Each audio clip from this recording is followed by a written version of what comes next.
introduce this webinar.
So, welcome again. We will go shortly through the introduction of this webinar.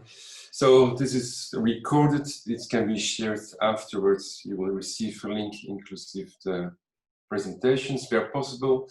We have a Q&A. You can post your questions in the Q&A box. Chat box questions will not be handled. And we only handle questions. So, if you post quotes, they will not be handled. We also limit this Q&A to about 5 minutes, or depending on 5 questions. So by this, I give over the word to Jason Dong, Policy Manager of AFID, and he will be the moderator for today. Thank you. Thank you, Philippe. Yes, for those of you who don't know me, I'm the Policy Manager at AFID. And I'm very happy to be the moderator for this webinar. Without further ado, I'm happy to announce our first speaker who will open the webinar, Kevin Kelly, who's the Senior Consultant for Mobility at Frost & Sullivan. Kevin, feel free to start whenever you're ready. Thank you very much. Okay. Hopefully you can see my screen. All good, Jason? Yeah. Right, perfect. Yeah, so morning everybody. Thank you very much for joining. It's my pleasure to start off this event and webinar today. So I'll be going for about 10 minutes, and I'm going to give a broad spectrum of the impact COVID-19 we see is from Frost & Sullivan's side, the impact of COVID-19 across production and sales, as well as some little bits of information on how that we feel that is impacting Europe specifically.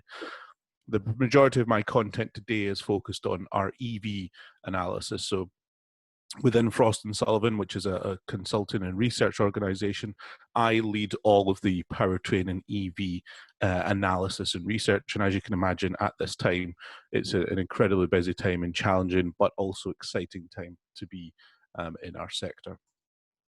So first I'll start with a bit of a global macroeconomics picture and really starting from that big part of it. And whenever we are in this type of recession and we're in this type of really economic challenged time, there's always 3 things that have to be understood and measured: the length of the disruption, the depth of the disruption, and also the speed of the recovery. So we have seen many people talking about whether it's a V recovery, a U recovery, an L, an extended V, or whatever we have to see. And you can see on this slide, these are Frost & Sullivan's 2 major scenario-based analysis, a severe pandemic and a global emergency. And it's looking like the severe side is where we're going to be as a minimum, so around 2% reduction in world GDP growth. And we do have this analysis looking at on a regional perspective. And when we come down to somewhere like Europe, it's slightly higher, anywhere around 3 to 5% for that severe pandemic. And really, this is very easy to understand with the way we're having lockdowns, but what's more interesting to see is how we can try and shape that recovery. And we'll come on to a little bit later on, but some markets like China are already showing how they can do that.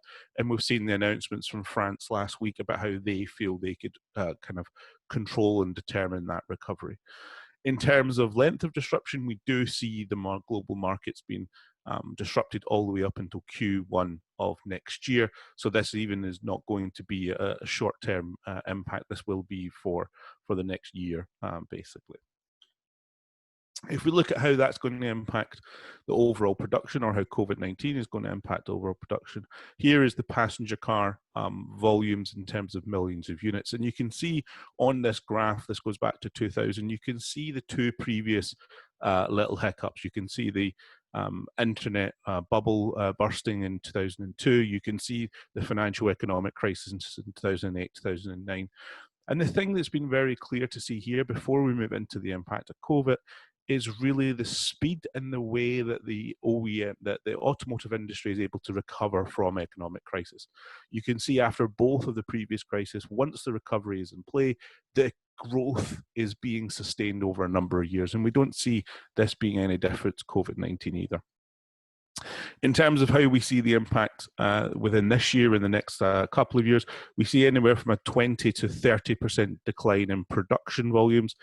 This is caused in a couple of ways. One, by the lockdowns themselves, the factories being shut, not able to produce, but also the supply chain being quite negatively impacted before you add on the consumer impact.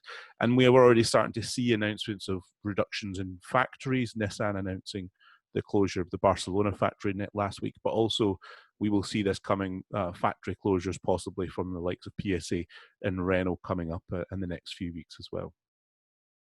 In terms of returning to that growth period, we will see a recovery back to the volumes seen in 2017, 2018 by 2023, 2024. So this is not going to be a swift recovery, but we do see post this that we can get back up to that 100 million unit target, 2025, 2026 time period. In terms of, if we break that down to electric vehicles and how we see the impact on global electric vehicles, this is where we start to look at a very interesting market dynamic that's happening. This here is a monthly forecast that we've been maintaining, and we can see between February and August, we will see a more decline period versus last year. This is obviously very easy to explain with the lockdowns and the consumer challenges. But one thing to mention here is this decline in EV. So here we're talking about plug-in and battery electric vehicles will not be as significant as the combustion side. There's a number of reasons for that, and we'll come into a couple of them later on, but key to it is the consumers for these, one, are more resilient. These are typically more affluent customers. But second, many of these vehicles, particularly in markets like Europe and America, have waiting lists for them. So when a new vehicle like a Peugeot E208 or an Opel Corsa E launches, it typically has a long waiting list. And what we're seeing is consumers are not cancelling those pre-orders, and they're following through with them, even though there is a challenging economic crisis. And some of these vehicles, the ID3, these have anywhere from 9 months to 18-month waiting lists. So this is giving the EV sector a little bit of resilience to the current pandemic.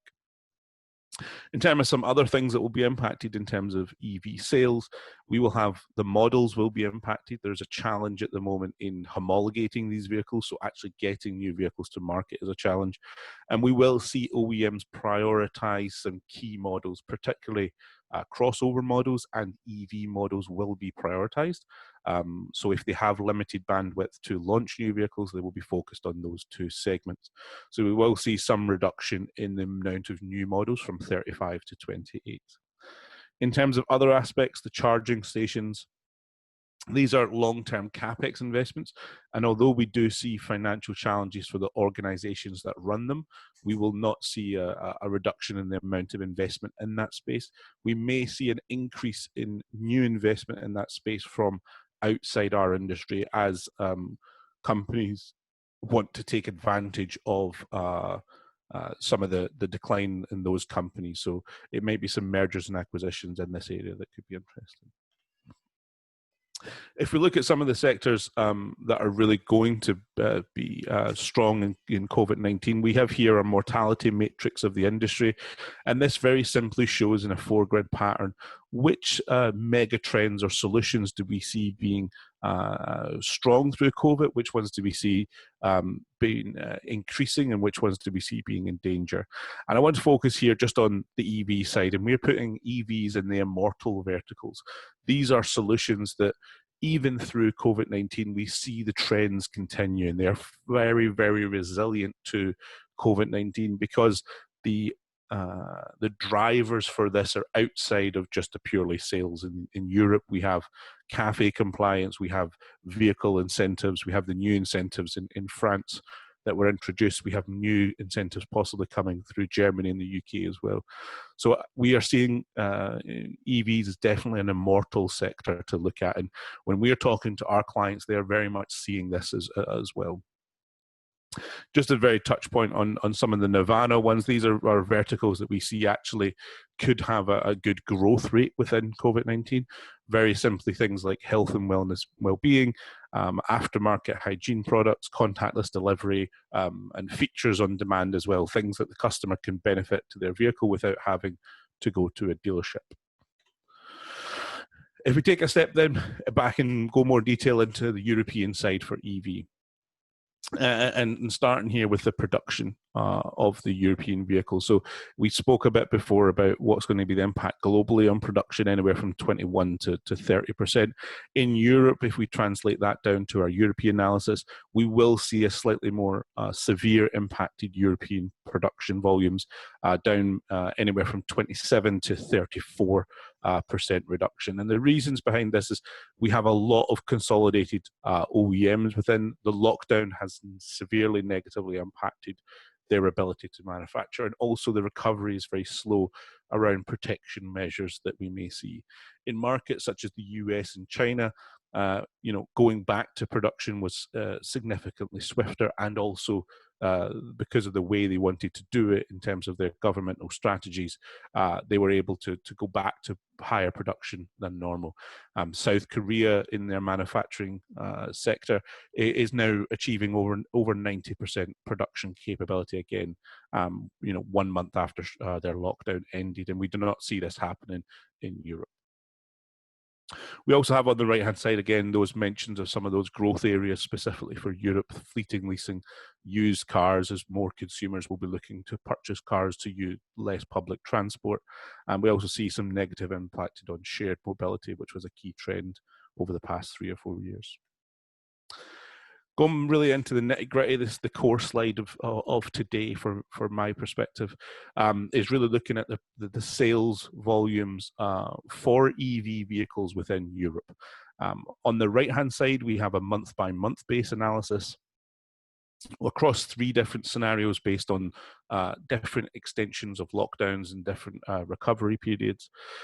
We are somewhere between scenario 1 and scenario 2. Depending on the country. If you've got somewhere like the UK or Germany, there's very different exits out of lockdown, with Germany coming out earlier, with the UK coming out slower and later. So this we're somewhere between scenario 1 and scenario 2.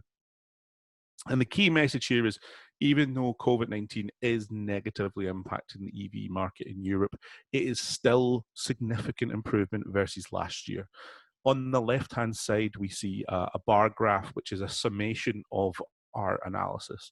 And the grey is the 2019 sales of 590,000. Our prediction at the beginning of the year before COVID-19 was just over 1 million units, so a 79% increase overall. And then with our scenario 1, scenario 2, and scenario 3, we are seeing a reduction on that 2020 analysis, but still an increase on 2019. So anywhere from 14% to 29% down on our initial forecasts, but still up anywhere from 300 to 400,000 units on 2019. The main driver for this is CAFE compliance and new products variations. If we look here at the type of recovery, the speed of the recovery is being proven in China that for electric vehicles, it can be a V recovery if you incentivize. So the work being done in France, Germany, and the UK can hopefully give us a V recovery in this market. The other part I wanted to touch on today a little bit, and I'm moving on to make sure we achieve our time today, is around how the OEMs are playing a part in this. And there's two key messages here that I'll be clear on this graph is there is some OEMs who are going to make huge strides forward in this year. EV market has been particularly dominated by Renault Nissan in Europe, and obviously with BMW as well. And many people have known very publicly about the position of Tesla. But what we will see this year is CAFE compliance is really driving the rest of the industry who may have been lagging a little bit behind to really accelerate their position in EV. So this is pre-planned because of CAFE compliance, but it just so happens to coincide with COVID-19. And really this is where we're seeing some of the strengths of these OEMs. So VW and PSA, you can see here with the gray again is 2019. And the different blues are the forecast periods for this year. VW Group could have a 4 times multiplier on this year, and PSA could I think they're around 2,000% increase in Q1 for EV sales versus Q1 last year. And this is all to do with new product launches. And what we're seeing is these new product launches are being successful in the market. The E208 in France has sold out every model that they could deliver, basically. And the VW ID3 orders are still holding strong, even if the deliveries are being slightly slow. And even in VW Group, you have things like the e-tron being successful in Norway. You have the VW e-up, the electric A segment car has been very successful too. So it's really about the EV space is going to boom with availability of products. And that's really going to drive a lot of new OEMs to come into this space. The last slide for today is talking a little bit less about the non-positive of COVID-19 and talking about how some of this has impacted our industry and more finishing off here with some of the growth opportunities and the positivity and the real impacted strategies that we are seeing within this sector. And we've kind of come down to 3 that we've been tracking and been accelerating. And these are cooperation, incubation strategy, and new EV ecosystems. When it comes to the acceleration of new OEM co-development is we've already seen in many years you've had the partnership with Ford and VW over MEB, with Ford and Rivian over their truck platform.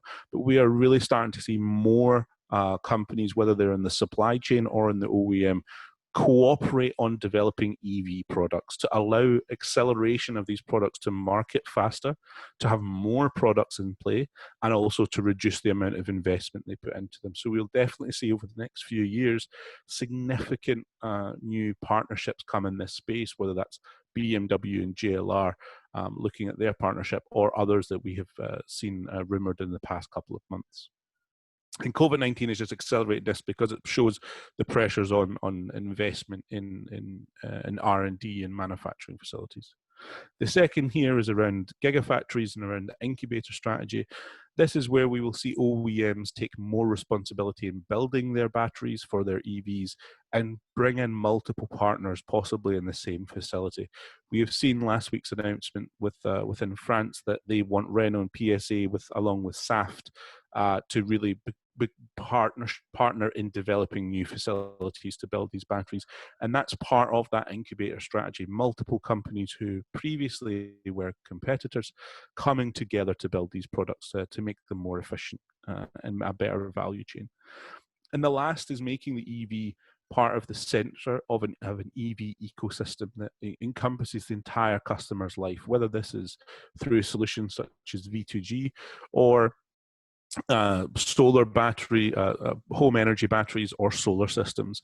The electric vehicle, in many consumers' eyes, is the green product that will drive a lot of their investments.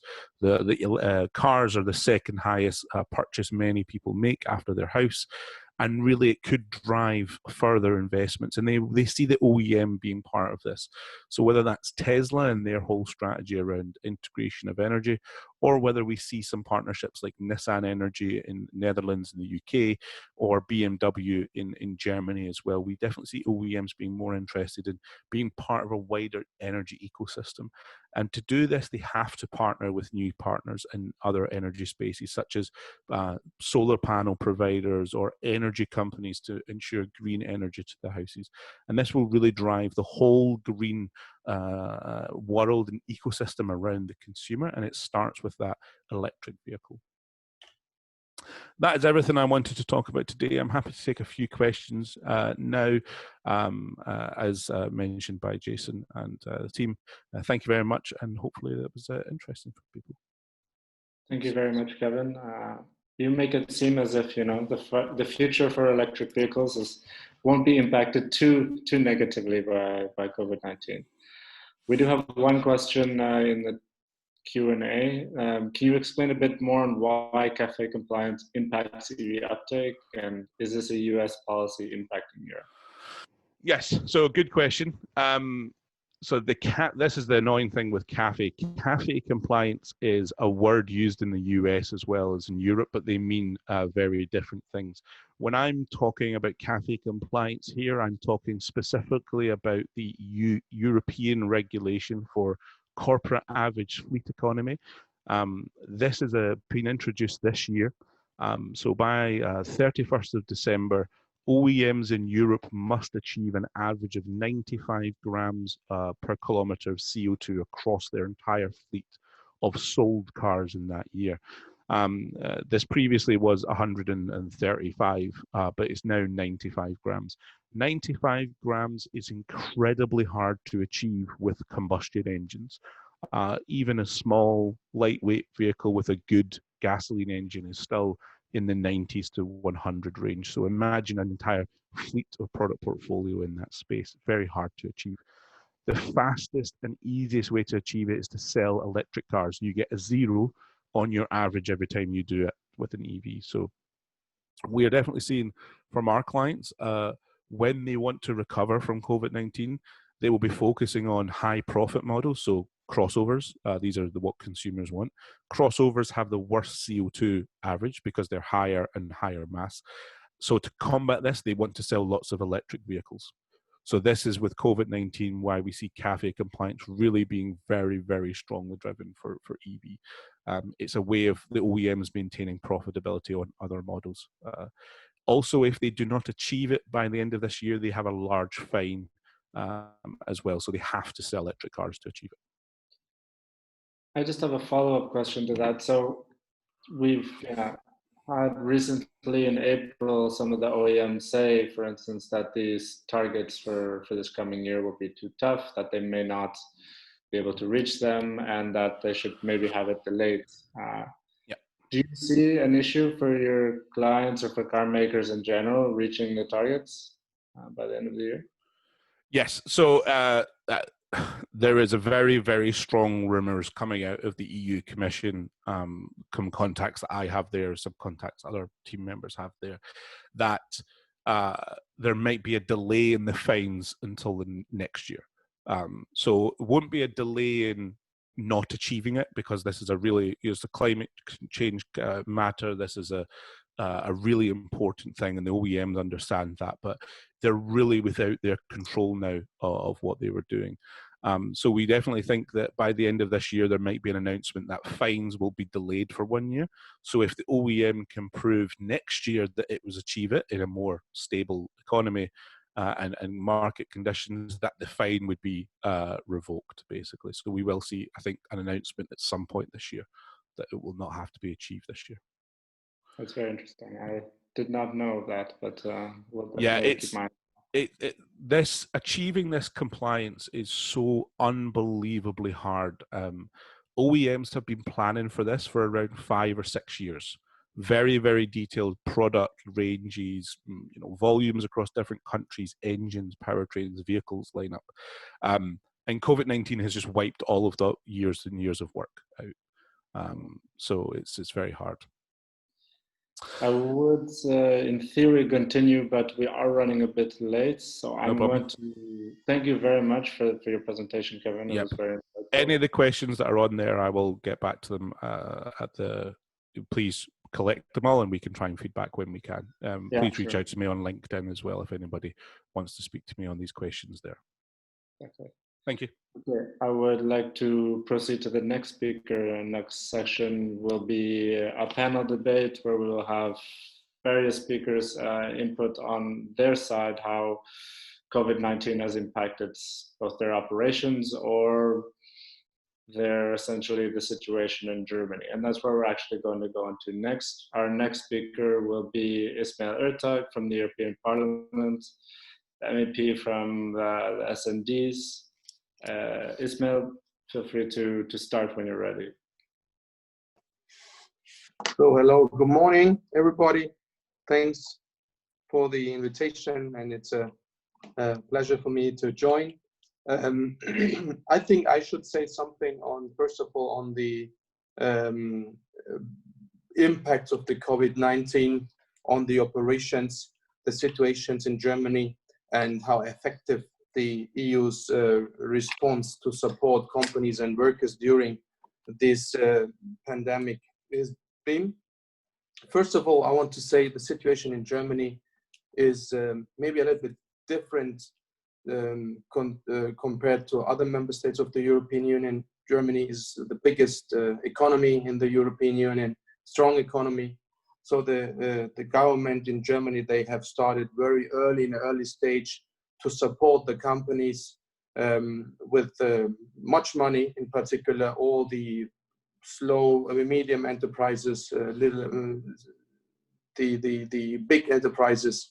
They have given them directly grants, for example. They have given them the opportunity to have some loans from banks, from the financial sector. Therefore, I think, when I'm not wrong, only Germany has spent around more than 2 trillion euro within Germany for the companies. But I think at the same time, we are aware of discussions which is going on within the European Union because of the how can I say, the situation after the pandemic.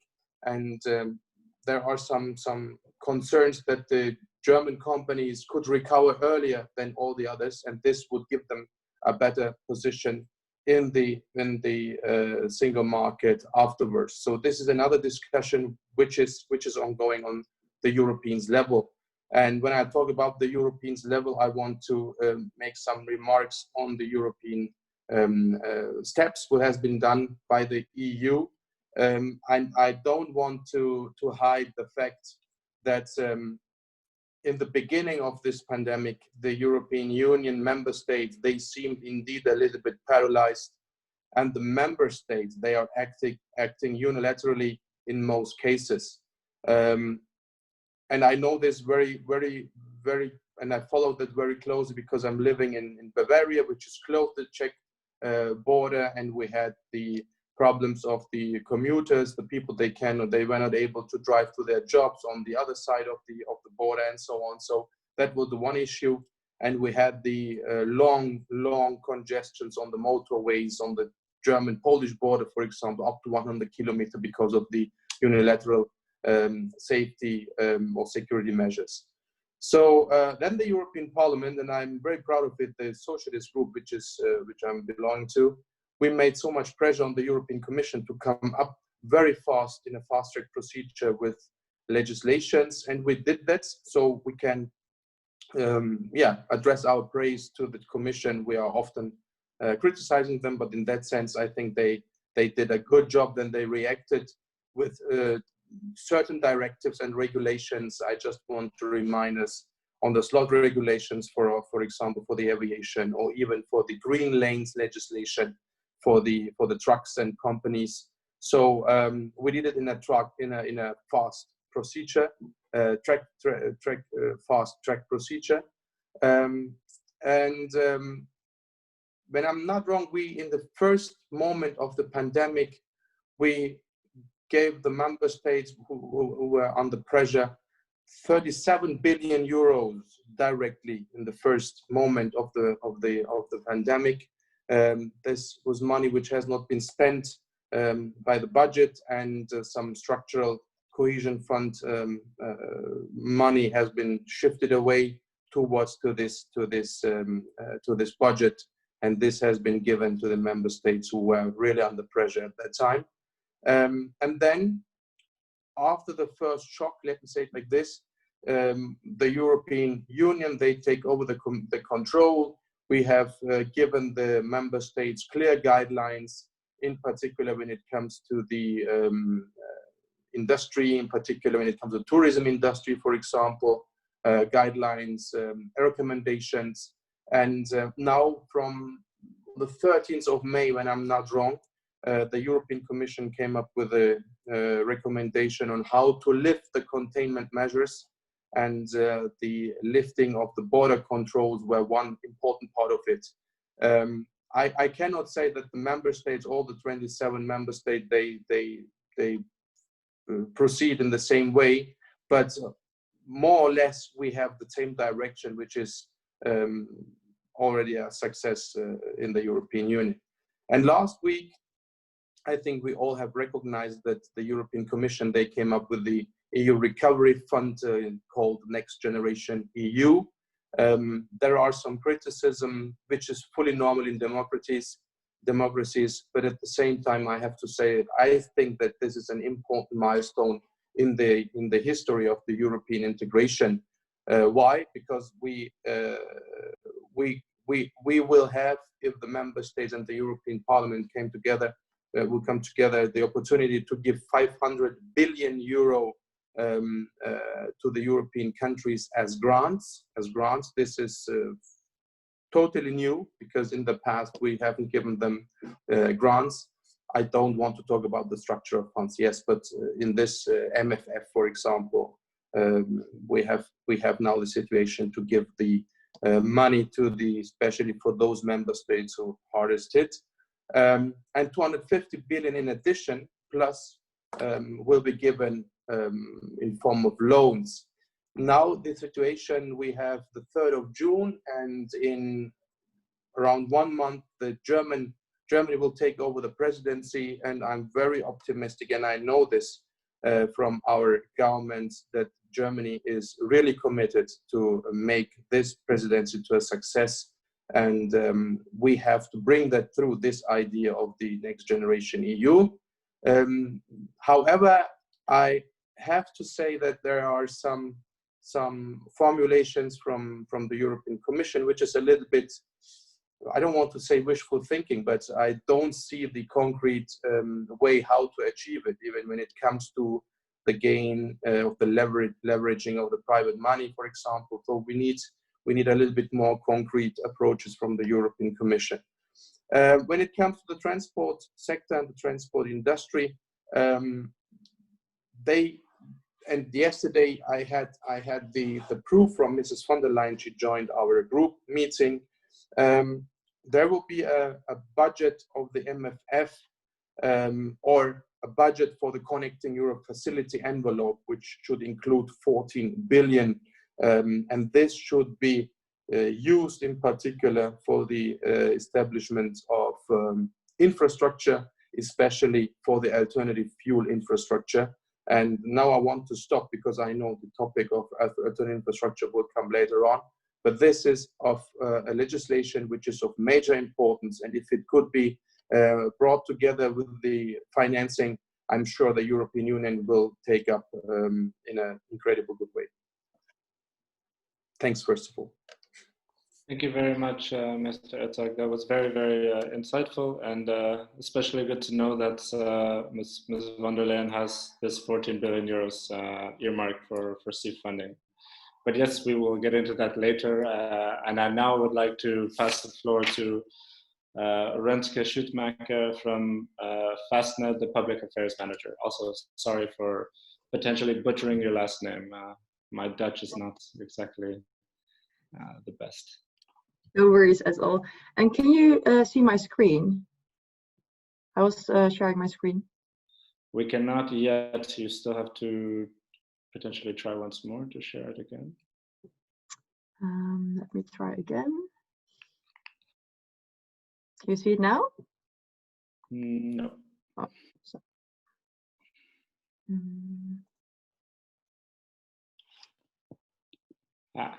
Yes? Okay. Now we can. Great. Yeah, so thanks a lot, Jason. And let me start by giving a short introduction about Fastned, the company I represent. And actually a lot of what we do you can already see in this picture here. So we build fast charging stations for electric vehicles, and mainly along the highways and high traffic corridors. And the stations you can see here, they're built in such a way that they are also scalable. So as demand increases in the future, we can add more modules in the front and back. So we can quite easily create economies of scale there. And a station such as the one that you can see here can serve up to hundreds of cars per day. And let me then get to the goal and mission of Fastned. Well, some of you may recognize the diagram that you can see in the middle.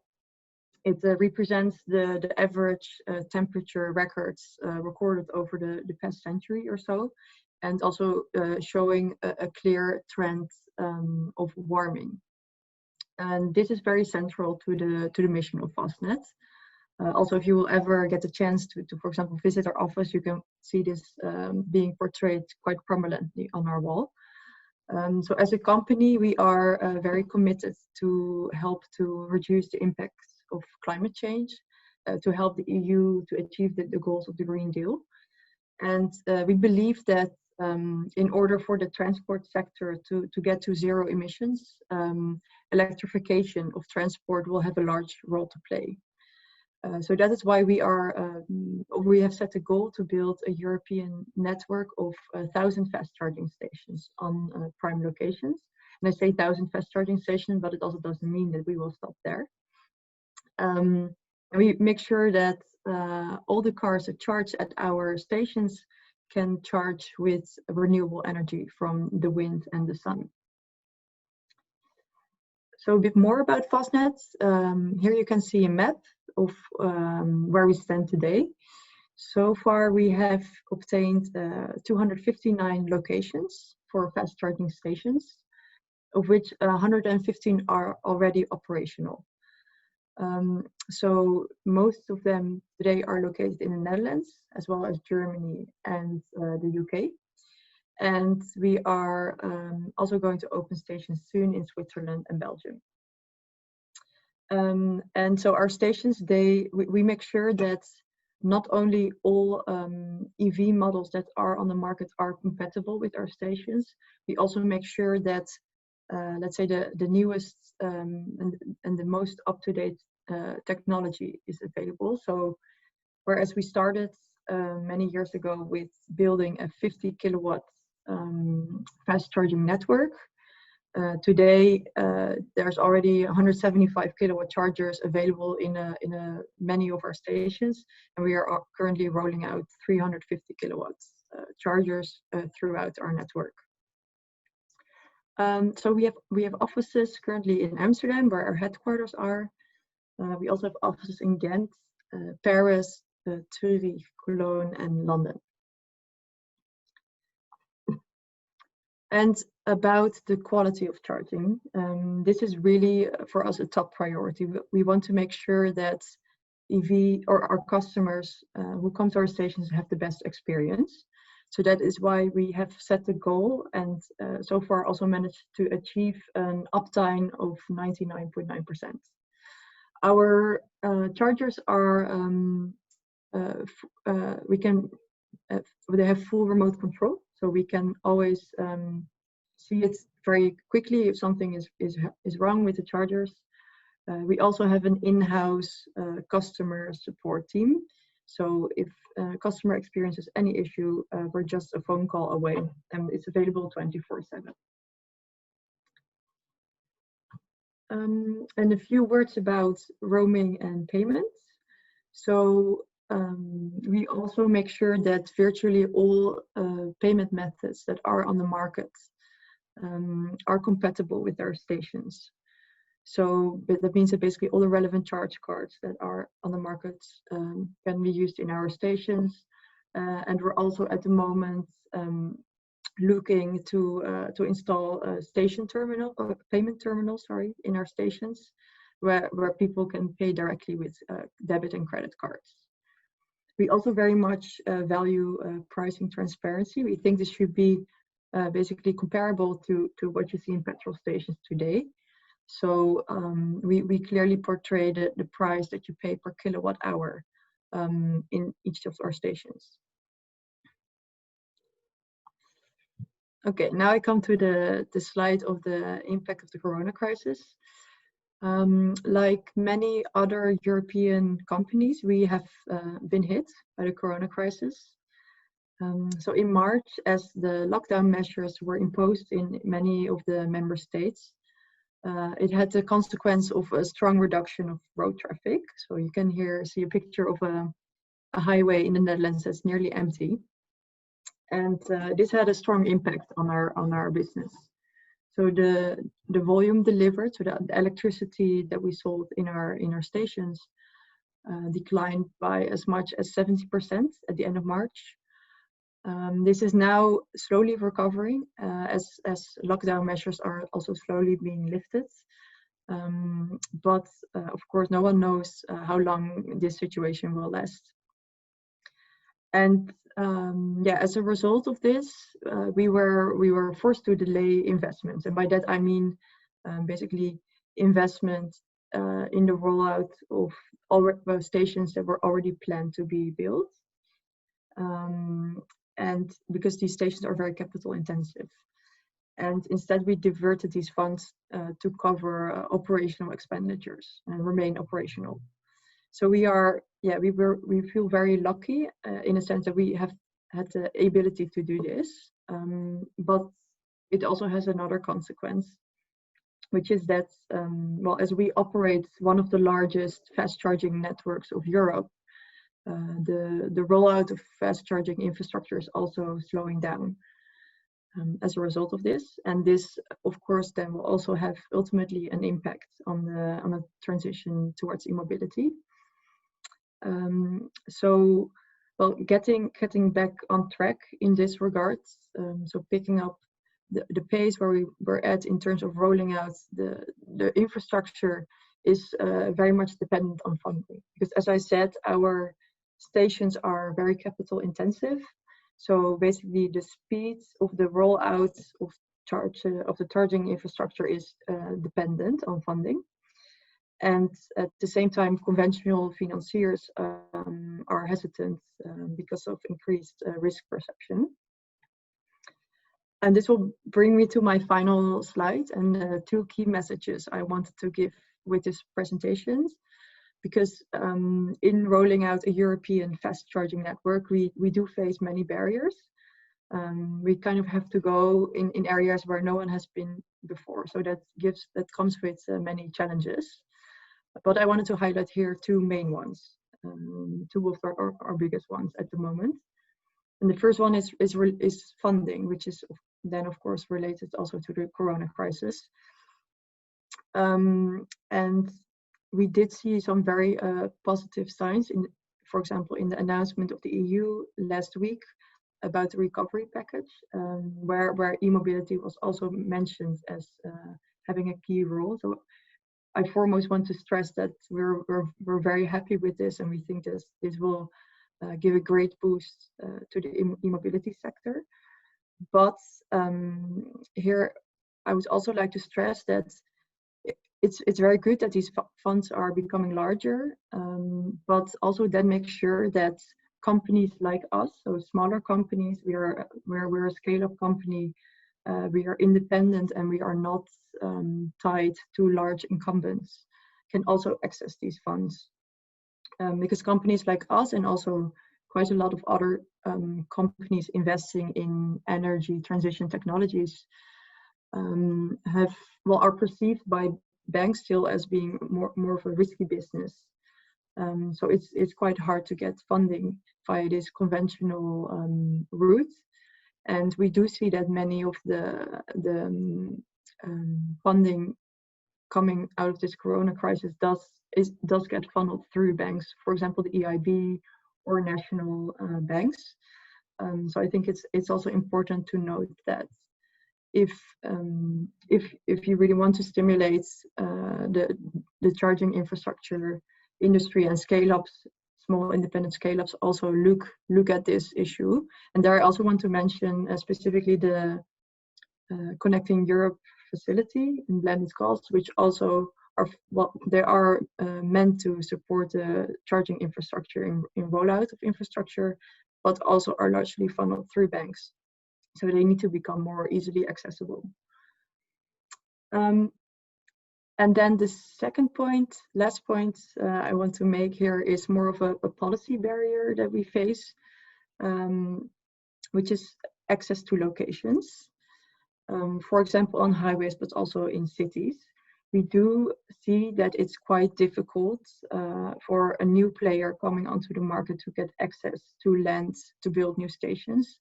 For example, in cities, there's land is sparse, of course, but on highways, there's often, for example, no procedure.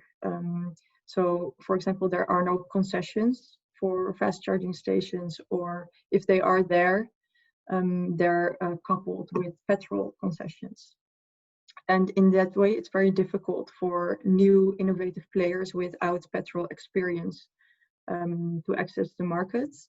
And it means that basically the transition of EVs in the sense of a fast charging network on highways is more dependent on large incumbents, which also leads to less competition and less innovation. So one suggestion here is that would help and would really be lifting a big policy barrier that we face at the moment is to separate charging concessions from petrol concessions. And we think that this could be promoted, for example, through the AFID, or it can also maybe somehow be part of the recovery plan that the EU is rolling out now. Yeah, so with that, I would like to end this opening, and I look forward to the discussion later.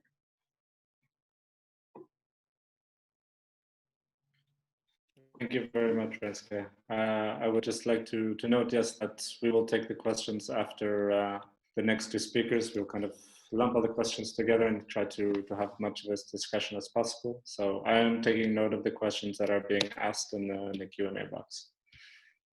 And next, we would like to go to Petter Haugneland from the Norwegian EV Association, the Assistant Secretary General.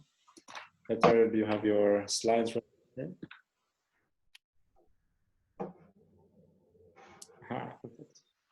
Okay. Everything okay, Jason? Yeah, everything looks great. Go Good, for thanks. So thanks for the invitation. And Renske, I would also like to invite you to Norway to establish with your network also in Norway. So I'm here representing the consumer voice. The Norwegian EV Association is a non-profit consumer organization representing over 75,000 EV owners in Norway. We have members all over the country, even far north above the polar circle. So what we are working for is to introduce EVs as fast as possible into the Norwegian market. The Parliament in Norway has a goal of the 2025 goal that we are working for and supporting and giving our input to, that all new cars should be zero emissions by 2025. And that also includes light electric commercial vehicles and also urban buses. So that's of course a very ambitious goal, and COVID-19 can impact the progress and maybe delay the progress towards this goal. So just look at the history of the market for EVs in Norway. So in about 10 years, we have gone from 0% market share to 51% market share. So that's of course very impressive and very good. But bear in mind that we have a goal to reach 100% in just 5 more years. So we are still have a very ambitious goal to reach. And also, if you look into the light commercial vehicles, currently we only have 8% market share, EV market share for the light commercial vehicles. So we still have a long way to go on that segment. And if you look at the current situation today, or so far this year with the COVID-19 as well, we see a big decrease in the sales and deliveries of passenger cars in Norway. About 25% decrease overall for all passenger cars, but the internal combustion engines, petrol and diesel cars are even more decreasing. About almost half of the deliveries have been so far this year compared to 2019, and the EVs are so far a bit slower decrease. But I also think that's because, as mentioned before, that we have pre-orders of EVs, and also so maybe we have to look into this very closely and follow the development closely the next few months. And actually, plug-in hybrids have increased their sales so far this year, and as you may notice that the 2025 goal of the Norwegian government is zero emission only, so plug-in hybrids is not included in that goal. So this slide is well, the Norwegian EV policy in a nutshell, the essence of the policy, and that's to make EVs competitive for the consumers when you buy it. So of course, a production of a battery electric car is still more expensive because of low volumes and technology, new technologies. So if you only look at the production price, the battery electric is not competitive at all for the consumers. But in Norway, we have taxes on cars in general, and also quite high CO2 tax, that by the end, the retail price is competitive for the consumer. So even in this case, with the e-Golf, the battery electric version is actually cheaper to buy than the petrol version. And of course, these taxes can also be used to fund different incentives, like building charging infrastructure and so on. So we think that the combination of a CO2 tax for polluting cars and zero tax for zero emission cars is the success story of Norway. We have a survey among our members every year, where we ask our members a lot about who they are, why they choose EVs, how they use it, and we use this input from our members to give our advice to the industry, to the policymakers, both locally, national, and also international, like in this case. So what it shows is that even if people are environmentally concerned, it's the money that counts. So 72% of the EV owners say that if you have to choose one, the main reason, it's the economic benefits that push them to try out this new technology. And 25% says environmental concerns, both climate and local pollution, is important. And even if we have very strong EV policies in Norway, and it's very successful so far, it's also very long term. If you see the results from the EV owner survey again, 94% say they are satisfied or very satisfied being an EV owner, and they also want to keep the EV. There's only 4% of the owners say they will go back to a petrol or diesel car if they have to switch today. So they are very satisfied with their choice, and they want to continue driving electric. And they also inspire their neighbors, friends, relatives, colleagues to buy an EV. They talk about it. If they're happy, they inspire other ones to try it. And if you know someone that recommend an EV, it's even easier for you to actually go the step and try it out yourself. And that's also, of course, very important enabler here in Norway, in the Norwegian market. But as mentioned about the charging network, we have solved the biggest barrier is to make the vehicle competitive in price. But now with a lot more EVs entering the Norwegian roads every day, the building and establishment of fast chargers is not following the same pace, and we see more and more queuing because if every car has to charge for half an hour when they are on the road, there can easily be queues.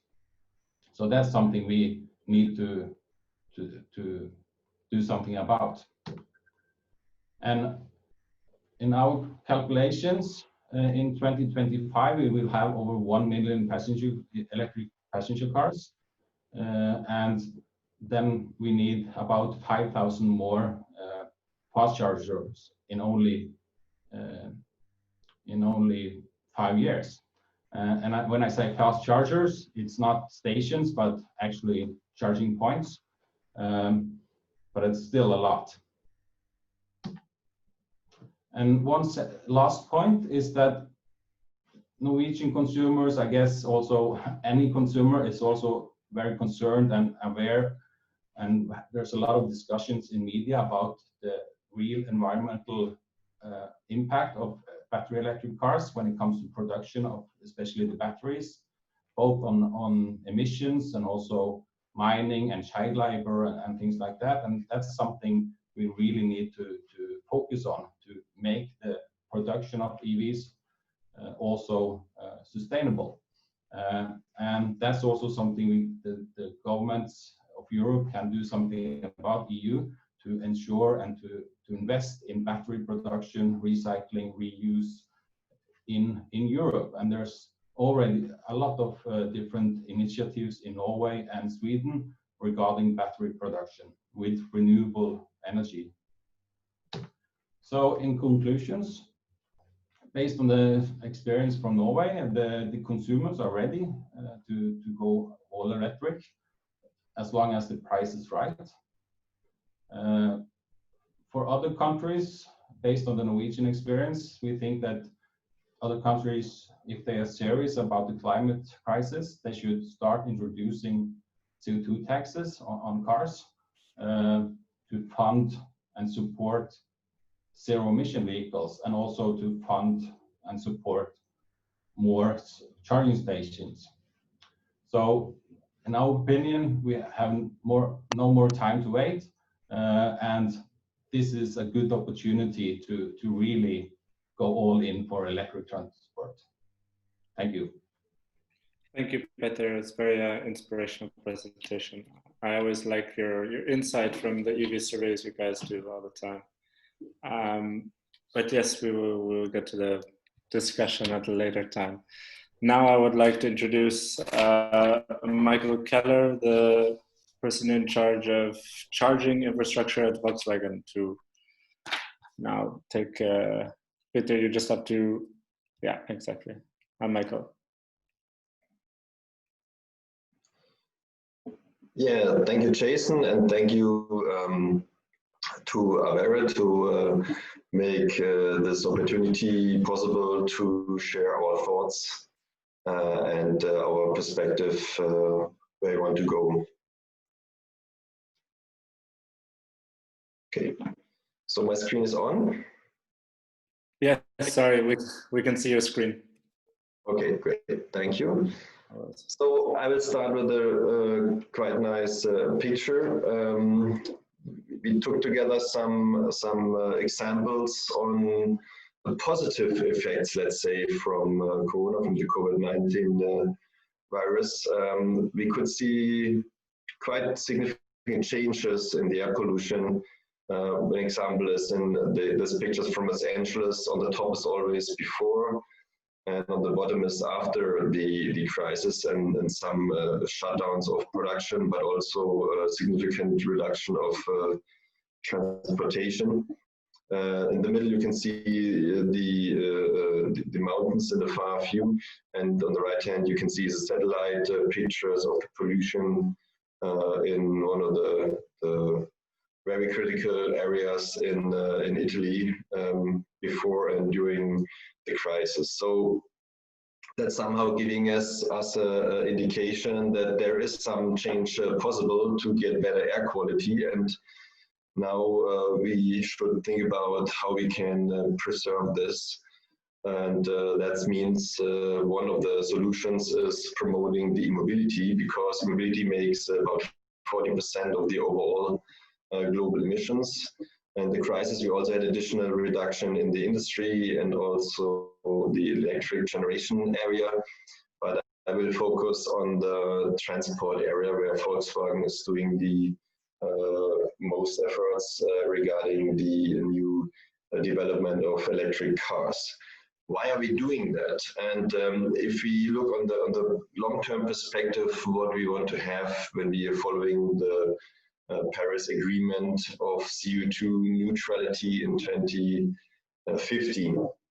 If you just count backwards, the car is on, or the fleet renewal is about 10 years.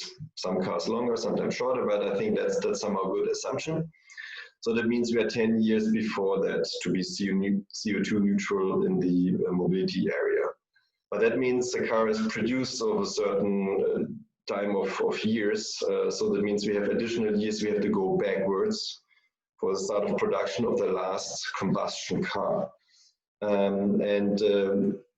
Mainly there are several cars starting on a platform. So that means not far away from now, we have the last start of production of an actual combustion car platform. So that means we are not far away from this transition phase, even if the target of 2050 looks far away. But for us in the automobile industry, it's really tough time to do this transformation already in our development and our strategic plannings. So we already started with some electric cars, but we will increase these in the next years. So why we are doing that? One is what we have seen is the air pollution, but what we also should take care about, like I mentioned, the electricity generation is also a part of the global emissions. We have to ensure that the CO2 neutral mobility is being based on CO2 neutral energy, and this comes from renewable energy sources, which are driving the electric grid. And on the other side, on the right-hand side, we should have, that's a forecast by the EU for 2030, to have about 35 million electric cars. And the question is how to bring this renewable energy into these cars to make this happen. If we are looking on the generation of electricity, so I have an example just from Germany. We have so much renewable energy, mainly by windmills, that since the year 2016, we have more additional energy being produced, which could not be used inside of Germany, which have been given away, or wind turbines have to be stopped and been paid also due to our funding of wind turbines in Germany, which would have been produced as much energy as about 40 million passenger cars would have needed per year. So that means that the electric energy renewable is available already for the change of the mobility sector for the passenger cars. So that's not the problem. But we also have somehow a yellow check mark for the cars, because a lot of strategic projects are planned, but there are now in some areas being moved backwards because of the high investments. But that's what we have to take care of, that we still continue even after the Corona crisis to fulfill our strategic plans, to be able to fulfill also the volume scenarios we have in our forecasts. but how to bring this energy into the electric car. So when is the energy available, where is the energy available, and how we bring it then in the cars, and which direction. Which direction means also that the cars can also be able to support backwards to the grid, but that's, I think, is a second step. First, we have to really see how we bring the energy into the electric cars when the renewable electric energy is available in the grid, and therefore we need the infrastructure to be very intelligent, to be also interoperable, that you can charge wherever you want, and it must be integrated and connected. I think that is one of the key things what we have to improve in the future to be able to fulfill this target. It's easy to just charge if you have electric grid connection, but if you want to do that always as based on renewable energy, then you also have to put more intelligence and digitalization into the grid and be more connected. And there must be also somehow a control of all that. If it's locally or it's centralized, it's a different discussion. I don't want to get into that, but we somehow have to think more about how to bring that both worlds together in this picture to make this CO2 mobility really on the street and everywhere possible. And now how we are boosting this mobility. So like I said, it must be more digitalized, it must be connected, and it always should be interoperable so that we can integrate all different cars into the grid. So the CO2 neutral energy is available, but we have to enhance the infrastructure and have to enable also, for example, more fast charging station, what we also have heard before from the example of Norway, that there must be more forces being to push that, but also it's important that we have the vehicle grid operation, that there is somehow potentially price signals or other control signals where the vehicle knows when it's connected at what time it's best to charge, either for the grid capacity, but also to ensure that we have the best usage of the renewable energy when they are available. This all indicates that we have to do some additional work for the different use cases of charging. At home, there's a very important thing how to bring that together with the grid operators, how to bring that in a way that we can communicate between the charging infrastructure and the grid and the energy markets. At work, it's more or less the same, but there's also important to have somehow funding and also somehow support that the companies are maybe also forced by regulations to put more chargers in place. And that's also one of the parts which we have, where we have to look at when we see the users which are not able to put their own charging station at home. So then it's the next step is how are they being enabled to charge and to drive electric car by using either at work stations, or the next topic is at public charging stations. And therefore we don't see only just the normal AC chargers with a medium or low power. We see also there the need for increasing power, at least HPC with at least 150 kilowatts power, to ensure that for the future cars we will see in the next years or in this decade on the road with in the average more than 200 kilowatt charging capability, that this has also been supported by the public infrastructure, not only at the highways. At the highways we see, at least in Germany and in Central Europe, we see some very good effort which has been done to install such a infrastructure, but also we have to have this in other areas, mainly also in big cities and metropole areas. So what do we need to push that?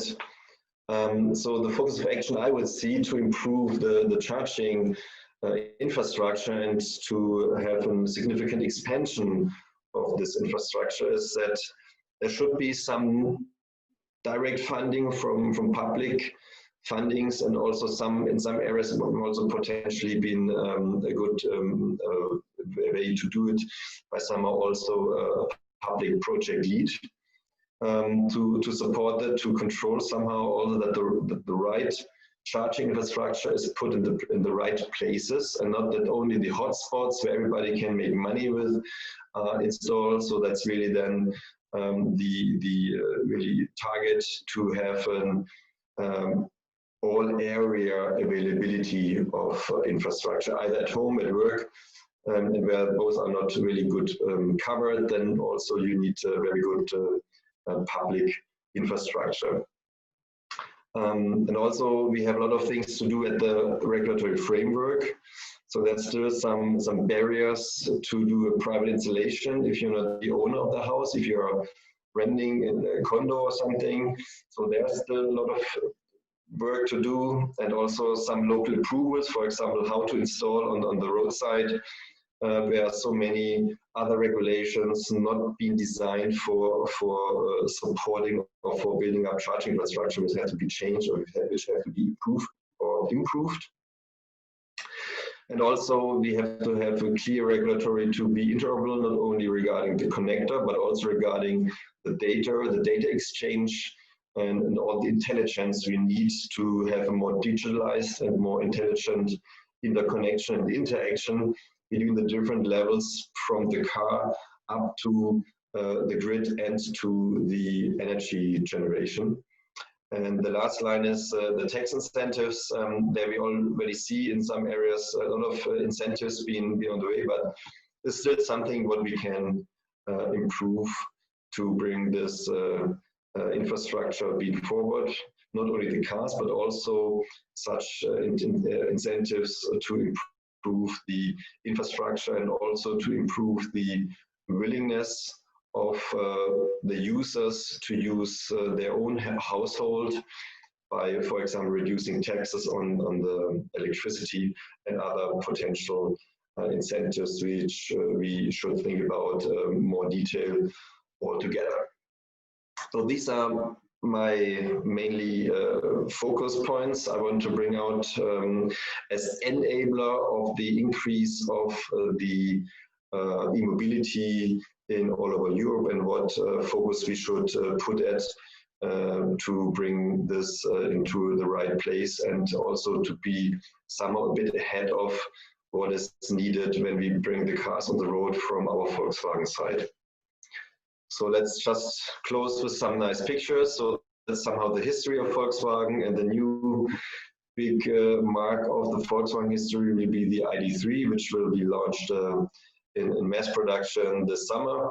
And we already had a lot of heavy customers by pre-drives. So this will be a very good step forward for our strategy and our long-term target to fulfill the Paris Agreement of CO2-free mobility. So thank you very much. Thank you, Michael. That was very good. It's very concise about how we can support charging infrastructure. I would now like to bring back everybody into the panel discussion. You don't have to share your screen anymore, but we can also look at the nice electric car there if you want. So I want to bring it back to, just generally the topic of the webinar, what future we want for post-COVID-19. There was a lot of suggestions about how to essentially support both businesses and consumers as we kind of transition out of this lockdown periods. Peter, for instance, had one about the VAT tax, but I wanted to get kind of each of your respective opinions on really how can we support the consumers now to choose, let's say, greener mobility options over, let's say, ICE, fossil fuels, traditional vehicles right now, when a lot of us and a lot of consumers out there probably aren't going to look to go spend money on a new car. How do we kind of make that transition easier for them and for people, let's say, that are not going to buy high or, let's say, expensive electric vehicles? What do we do? What can we do both at national level and at EU level to support that? Feel free to anybody who was in the panel to jump in on that.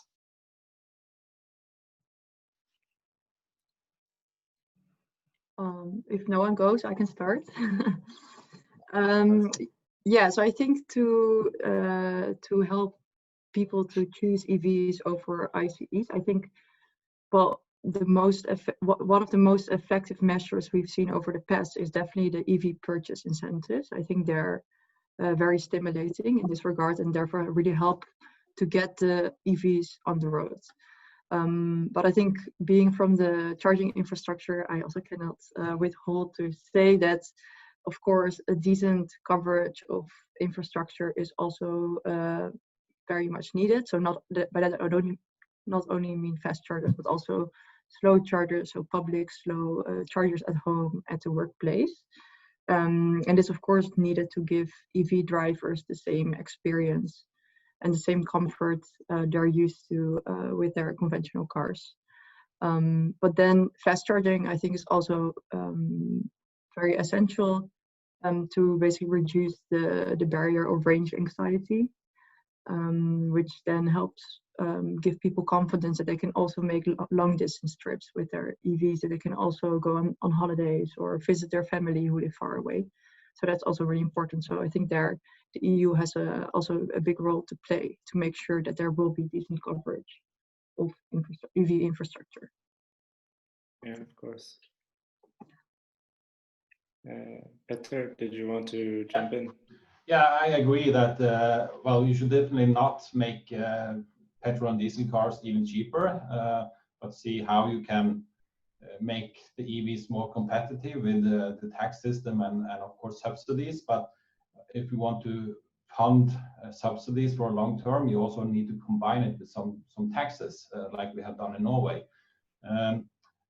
Well, once you have like more competitive EVs, I think charging infrastructure both at home and on the road is essential, and we have a good opportunity now to invest and fund public charging infrastructure, so we are ready for the next when deliveries start again of EVs, and hopefully they will get a lot cheaper and competitive in the coming years. And we are working to have a funding scheme for shared apartment buildings where they need the basic infrastructure, so each owner can just connect with a charger box when they choose switch to electric, and that's one thing to do. And also I think one important thing from the consumer perspective is to look into how the market of fast charging and public charging is evolving, because this is new and it's very complicated to get access to charging, pay for charging, cross borders. You have different plugs and it's chaotic, and you need to be an engineer and plan a lot to access fast chargers. So that's something we also should look into, both the market, but maybe also on the policy level.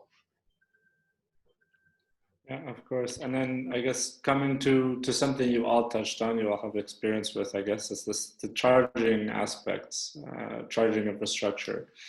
Ismail said now we're going to have 14 billion euros for CEF funding, specifically for the alternative fuels infrastructure. But is that enough money? Will we, target it for just electric vehicle charging? And then if it's not just enough money, if it's not just money that we need, how can we kind of target that money to go where it needs to be? Obviously, some of that will be on kind of the long corridors, what they call here the 10T or the 10E corridors, or the 10T corridor, sorry. But would some of that, for instance, go for urban areas at cities and developments, this kind of thing? What do you guys think on that? So from my side of view is it's a lot of money, yes. It's a question how to use it. And as more this money is focusedly used, as better the effect will be. But we have to look on different aspects. One is the aspect that I see it here in the Q&A session about is still public funding needed for public infrastructure where there has already been private investments being done.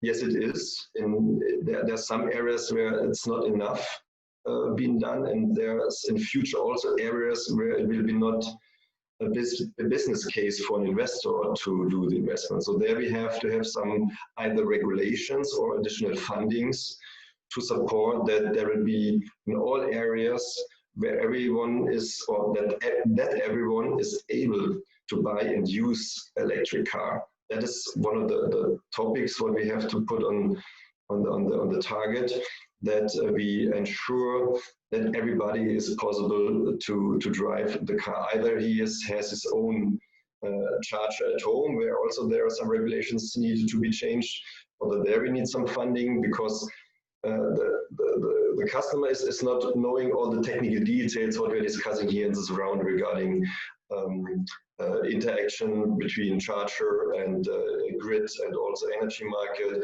what is needed to do it to do it in the awareness of the grid connection. Like one phase is still very common, so that has been discussed. So there are a lot of areas where we need the guidance and also somehow the funding to bring the infrastructure, either private at work, but also in public, in the right direction, and to have a fair and barrier-free usability for everybody, so that everybody can drive electric cars, not only the privileged people who are actually doing this investment in their own electric car. So in the long term, we also can target everybody who's sitting in a condo and not able to have his own funding, but also he's able to do an easy, cost-effective solution around the corner at the supermarket or wherever he is driving daily. Yeah, of course. I guess, no, sorry, go Renske, you were going to say something. Oh, it's okay. No, maybe just to add what I also said in my presentation, like I think in making these funds available, it's also very important to make sure that small or scale-up companies that are not tied to large incumbents can also access these funds, because well, most of the funds are then funneled through banks, and this is really difficult for scale-up companies and other companies working on the energy transition to access funds that are funneled in this way. So I think it's also really an important aspect that should be considered. Okay. And I guess moving now to kind of the Alternative Fuels Infrastructure Directive with this potential revision, how do you think that this file, amongst all of the things that, I mean, before COVID-19 needed to be addressed in the charging infrastructure markets, what now extra do you think we can and should put in this file to kind of support the development of the sector now, especially now with COVID?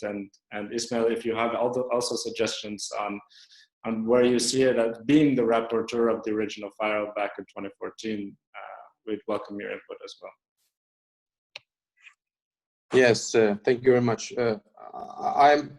I'm absolutely convinced, and I have several times emphasized that, not only with my initiative report in the end of the last term, also in all my interviews and these kind of meetings, that the main changing point could be the AFID directive.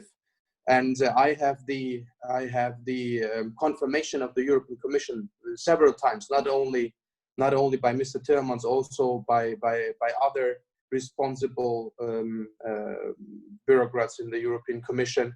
They have told me that this AFID will come and it will play a major role in order to transfer or transform the industry towards to a more sustainable one.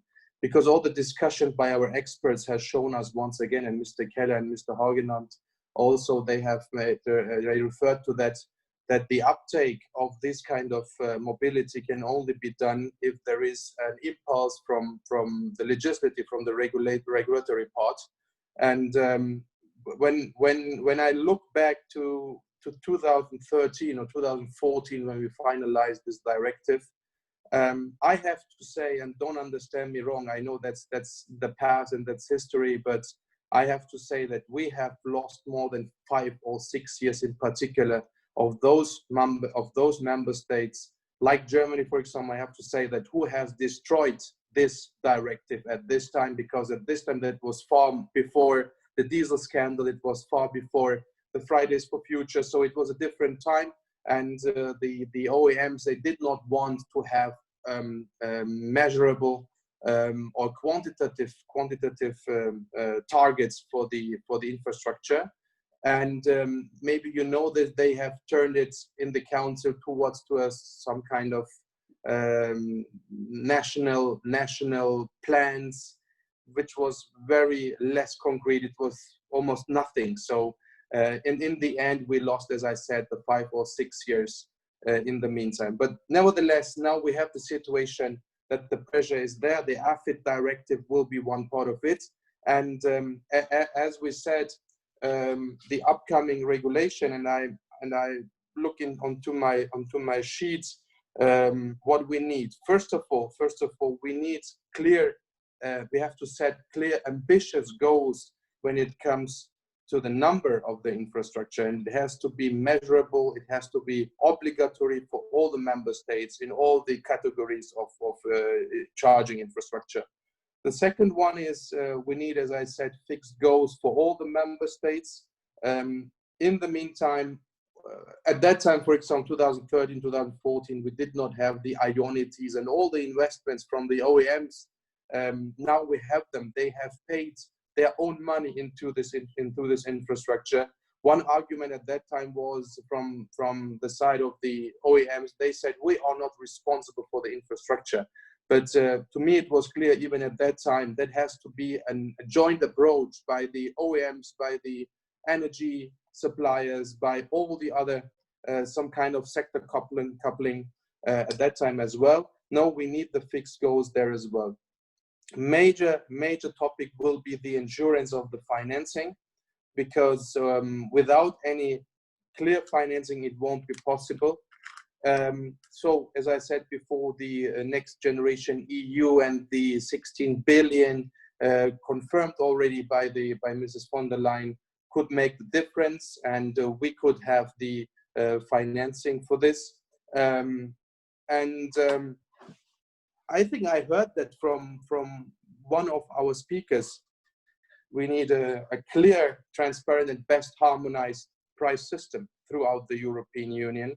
And normally the plug should be harmonized already, because we had the fight in 2013. We had 3 different ones. I would always say the French, the German one, the French one, and the Asian one. And in the end, we have agreed on the Type 2. We say Typ 2 Stecker in Germany, in German. So this is the Type 2 charging device. So this should be solved. But in the meantime, all those infrastructure which is launched already has different price categories, and this has to be harmonized in particular. Otherwise, the people they won't use it. And when I look around, I made other clear points towards that. We need we have to bear in mind that the 10T guidelines are within the European Commission in preparation. So the guidelines of the 10T Trans-European Networks guidelines should be a possible way to build up the infrastructure, at least when it comes to the motorways on the 9 big European-wide corridors. We should think about this as well. As I was the rapporteur for the 10T guidelines, we have thought about how to connect the European Union, how to make it possible to combine the sustainable modes like railway and the inland waterways, how to make it together. But in the meantime, the world has changed. So we have other targets to deliver or to reach to it. Therefore, the 10T guidelines could be one starting point as well, in combination with the Connecting Europe facility and in combination with the AFID. It could be a leverage for the future. And not to forget as I said before, the money out of this next generation EU. One final sentence. It's linked to the AFID direction. In the end of the last term, I brought in an initiative report which went through with a big majority in the parliament. That was the clear green line to the DG Move in the European Commission to come up with it. And I don't know if Mrs. Depre is in the line, but she knows that very well, that she has my full support when it comes to this legislation. No, my request at that time, I have to admit, I didn't gain a majority at that time for this, but in the meantime, maybe the time has changed. For example, I expect some payments of the European OEMs because they won't achieve the targets next year. Therefore, the payments for this should go into a special earmarked budget, which could be used once again by the OEMs in order to support the uptake of the infrastructure. This could be an idea how to make it possible. Otherwise, the money will go into the central budget and you don't have any more the control of the use of the money. Therefore, I want to make I want to bring in this idea as well. So I had several other issues to say. I don't know if you are aware of it, but few weeks ago, I think in 2 or 3 weeks ago, I received a leak out of the European Commission. They made some discussions within the European Commission or made some proposals of up to 100 billion euro for the transport sector. 20 billion euro could be in their scenario could be used for incentive for buyers premiums, and up to 2 million public accessible charging fuel stations by 2025 was one part of this brainstorming. Let me say it like this: the brainstorming within the Commission, and that shows me that in the European Commission they are thinking about how to make it possible, how to support the whole chain. And I'm really looking forward to go into the details when it comes, when the proposal comes from the European Commission. Thank you very much, Ismail. I would, in other circumstances, give the floor back to our panelists, but we are running a bit late. I now want to move directly to Daniel Mess, the Member of Cabinet for Executive Vice President Frans Timmermans for the Green Deal. And perhaps you could also comment on what Ismail had just talked about now with this recent brainstorm. But please, we're happy to hear your thoughts and essentially that's the post-COVID-19 Commission measures that were announced last week and what it really means for the transport sector. So Daniel, I give the floor to you.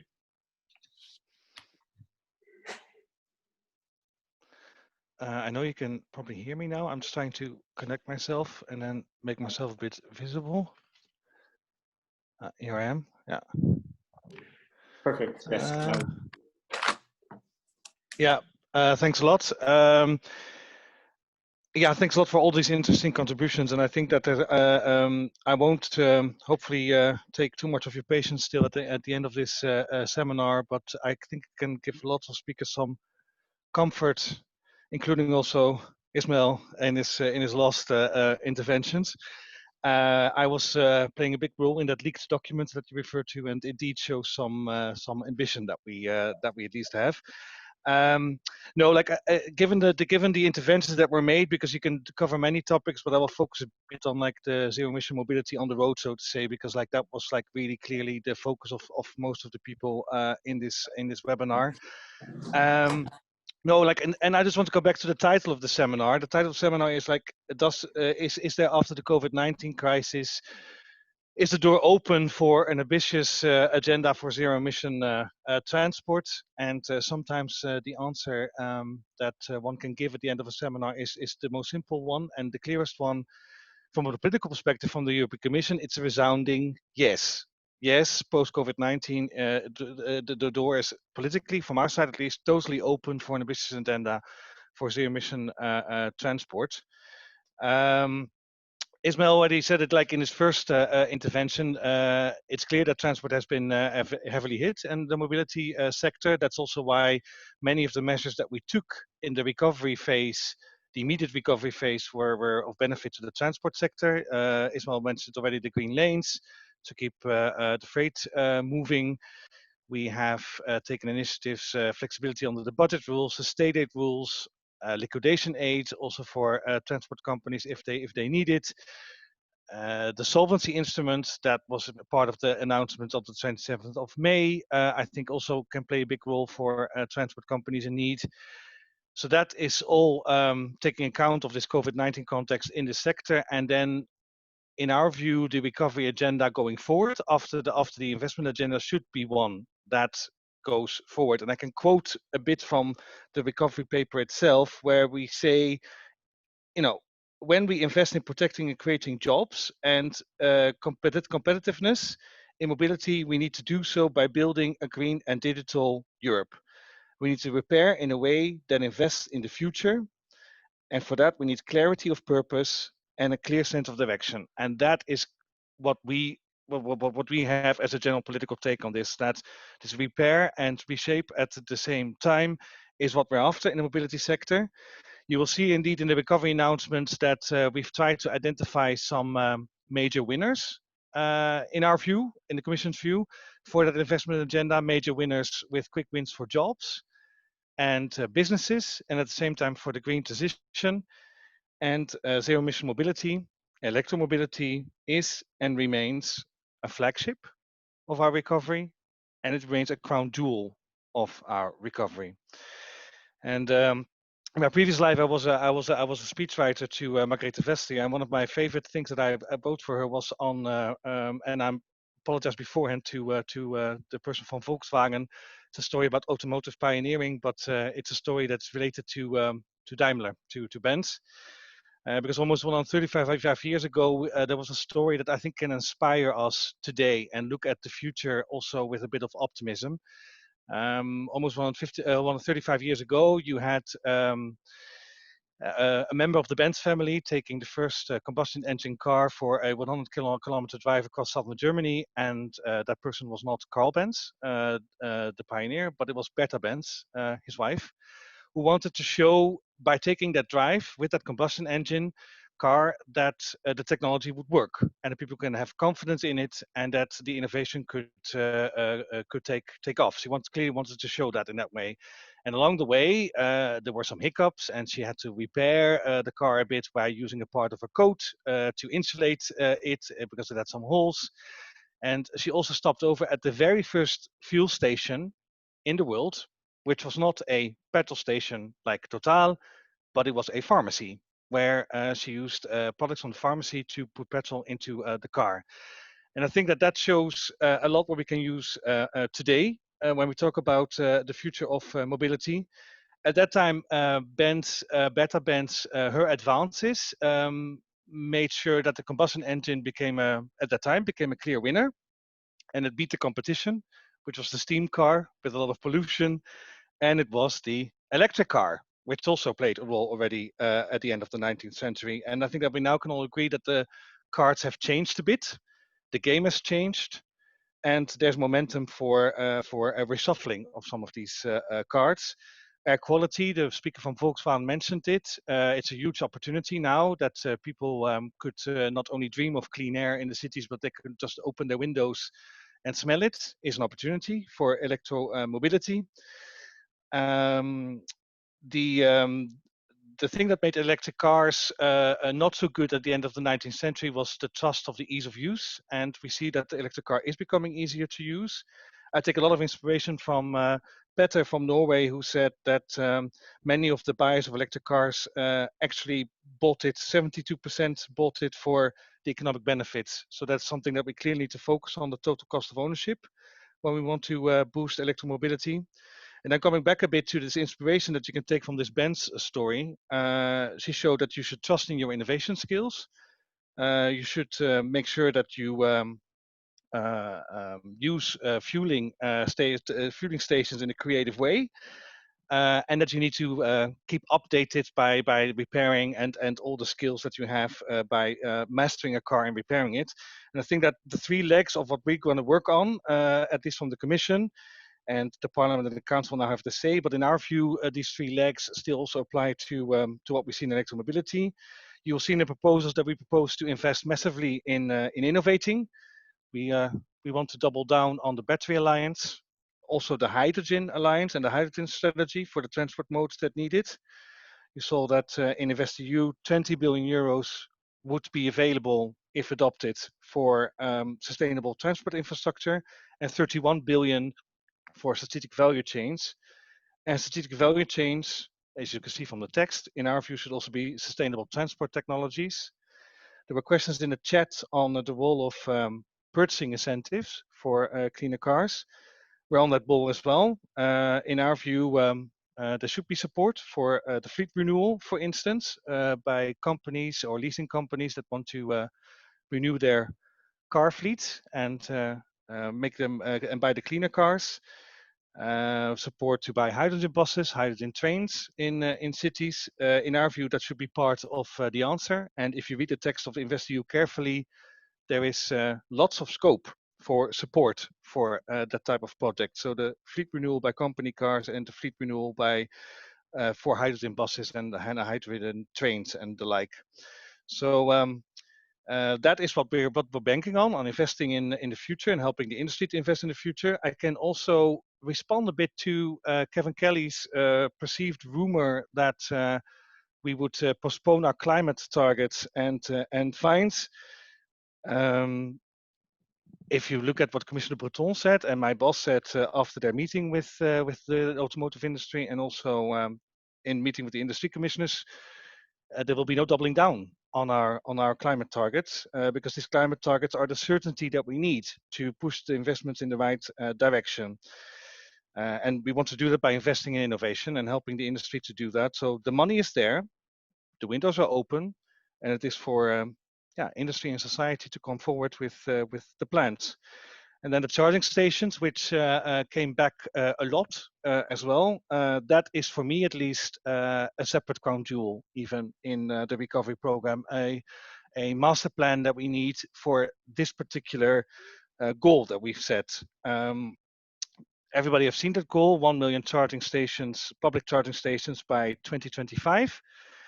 My boss has already also zoomed in on the goal of 3 million of these public stations by 2030 to service the 44 million electric cars that could be on the road. Of course, these charging stations should also cover charging infrastructure for hydrogen for heavy-duty vehicles, but also some other transport modes. And I can already give you some more sense of our thinking on that, because within the Commission, we've really done some thinking already on how we can push that forward as a crown jewel of the recovery, so the charging infrastructure rollout. Our ambition is to come with a comprehensive plan that covers both the rules and the framework for the investments and the funding. I think that when you look at this issue, it may not be so much about numerical targets, 1 million, 2 million, 3 million for public stations. It should be more, in our view, about the comprehensive network of charging stations that you need. Basically, just almost a map of Europe, where you can see where do we need these charging stations to be in order to service the new mobility of the future. There will always be spots where the market can deliver totally on its own, and Renske is representing a company that is doing a lot already in certain regions, at least of Europe, on that. There will be parts of Europe where, without some public help, with public funding, it would always be a black spot. So there you need to look at what can we do with grants and real public investment. And then there will be lots of spots in between. I think that if you look at the map of Europe, somewhere between Bulgaria and the Netherlands and Copenhagen and Denmark, there will be lots of spots where companies could say, listen, I can make this profitable in, say, 10 years, but I can't make it profitable right now. So I may need some help in de-risking my investment for the first years. And that help needs to also come from public money, where an InvestEU tool could, for instance, help. So we would like to have like this comprehensive plan based on really a map of Europe where we need those charging stations, and then we want to line up the funding for that. And some of the recovery announcements of the 27th of May hopefully gives some steer already for Ismail and other colleagues to look at when they consider our proposals for the recovery plan.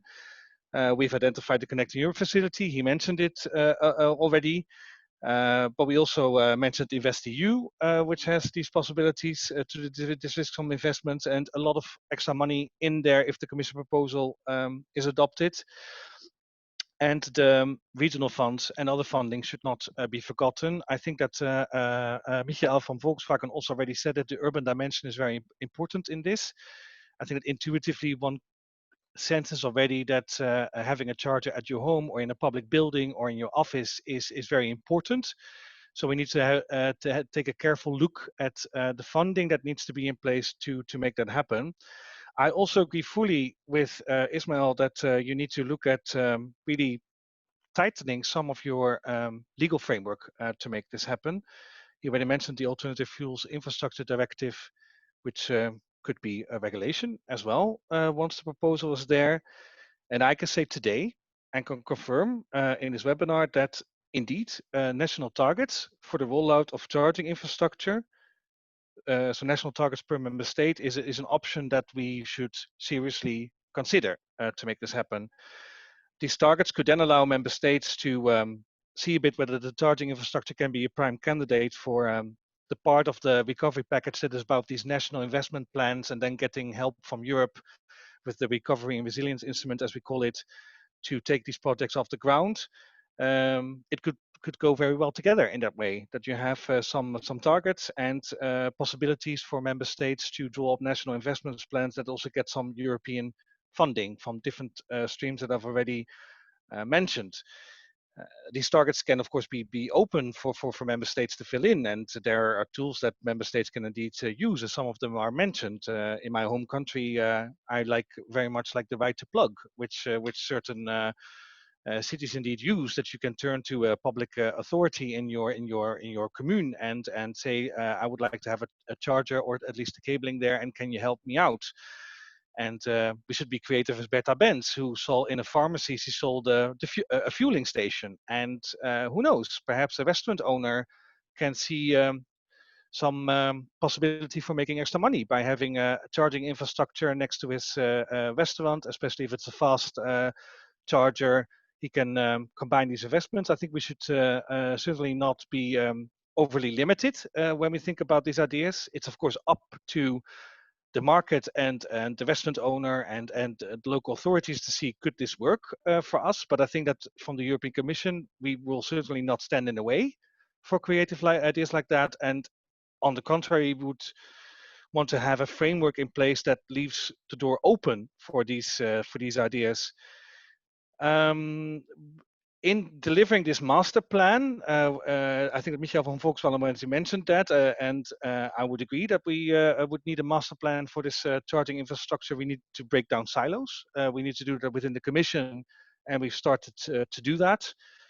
Because this is not only a question about like a tool like the Alternative Fuels Infrastructure Regulation or the TNT guidelines for the transport network. It's also a question for the energy network, the TNE guidelines, the regional funding in the cities, the urban planning. So we try to break down silos in order to charge up Europe really as a team. We're trying to do that within the Commission, and we hope to make some first announcements on this comprehensive plan when we come out with our sector integration strategy before summer. So that shows that we don't only look at the instruments that are within the Commission, within DG Move, we also look at the instruments that are in other DGs, including DG Enner. So stay tuned for that announcement later before summer. Bertha Benz also showed that skills are very important by repairing the car in a very creative way, and I think that is a moment to also look at what the ambition could mean for the transition in the automotive supply chain. I spent an hour yesterday speaking to representatives from the value chain so the supplies of components to the cars that we have now. And I think that when one is ambitious about zero-emission transport of the future, this is really an audience that one should look at very carefully, because we're talking about also the future of people and the jobs. So in our view, we will work together very closely with Commissioner Schmid, who already said, I think, that he would like to also have a pact for jobs and skills that is tailored also to the automotive sector, upskilling, reskilling of the workers that, especially after the COVID-19, would want to have some certainty about where everything is heading. The Just Transition Fund and mechanism to make sure that the decision leaves nobody behind in any region or sector, as you could see, has also been increased in the Commission proposal up to 14 billion euros, and we should have a close look at what that also could mean for a just transition in the automotive industry. I think I want to leave it at that, and I hope that I picked up on quite some points from the panel, which was all very interesting. I agree with Ismail that the times have changed a lot. We're no longer in a situation where indeed the automotive industry itself says don't be too ambitious on an instrument like the Alternative Fuels Infrastructure Directive. They're actually calling now for ambition because they see the need for this transition. That is something that we need to work on. I think that when you look back 35 years ago, it's almost as if history could repeat itself, because you had the French and the Dutch who were at the time very good 35 years ago in looking at electric cars. And you had the Germans who ultimately took some leadership and followed the lead. I think that some of these dynamics we see happening today as well. And this is the momentum we see. To paraphrase a bit the recovery communication of the 27th of May, now is electromobility's and zero-emission mobility's moment. This is the momentum that we should seize to have this, to have mobility not only bounce back but also bounce forward for our society and for our citizens. The door is wide open, to quote the title of the seminar again from the political side. But now it's for industry and society to also step in.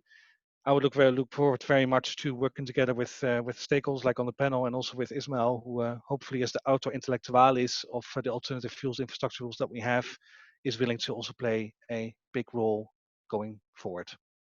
Thank you. Thank you very much, Daniel. That was very, very insightful, very comprehensive. I just have two short questions, if I may, now that we are a bit over time. One was from Ismail, actually, specifically. So Ismail, if you still have the question, feel free to. Yes, well, thank you. Very short. Thank you very much, Daniel, for your valuable information. When it comes to the batteries and the infrastructure, we have to think about, or we have to discuss the recycling regulation. You know, the third circular economy, or I don't know how to call it. I think this is another topic for a specific webinar, but I've sent you a message, Daniel. Maybe you can look it up via the chat. Maybe we can have a bilateral meeting when it comes not only towards this topic, also on more strategic what to do, because I will be in Brussels next week. So maybe you could have some time for a meeting. Yeah, absolutely. Very good. Yeah. Thanks a lot. I sent you my contact data already there. Daniel, my last question, it comes from the chat actually, saying some people say that the relief fund won't be able to be accessed sooner than 10 to 12 months from now. What is your estimate on a reasonable term that we can, that industry would be able to access some of these funds that have been made available last week?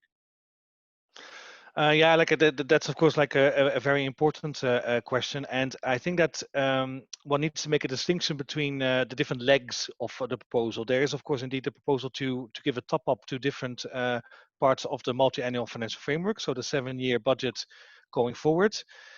But even there, the ambition from our side would be to call on the Parliament and the Council to reach an agreement soon, so that the funds are available by the 1st of January 2021. So even that is not 10 to 12 months. And then the other legs of the recovery program, because this is just one of them, and all the other legs, which are more about the timely bazookas, people call it, to guide the recovery. There we of course now that we have the proposal, hope that that could be adopted even sooner, so that the funds are indeed available immediately. I think that 12 months, we should not necessarily be that pessimistic. We should just see a bit, look at the other side of the road, the council building, and also Ismail and his colleagues to see a bit how we can together make sure that especially these other legs of the recovery plan get on their feet as soon as possible, because these funds are needed. I totally see the question and why it's important. Yeah. Perfect. Thank you very much. Thank you once again to all of our panelists, all of our speakers. Daniel, that was again quite insightful. Philippe, I will now give the floor back to you. If you would. Philippe? Sorry, I was lost on my screen. First of all, I want to thank all the speakers for their contribution of today. It was very much contributions on this part. Thank you all. There is still a lot of questions left open. Please address them by mail if possible. We try to address them to the different speakers. We also hope to see you in the upcoming webinars. We have a contribution from Task 40 webinars, and we also have our own webinar on retrofitting electric vehicles on the 17th of June. Thank you for now. We close off with the video where we started, for those who didn't see it yet, and hope to see you very soon in live or in our other webinars. Thank you very much. Thank you very much. Bye-bye. Thank you. Bye.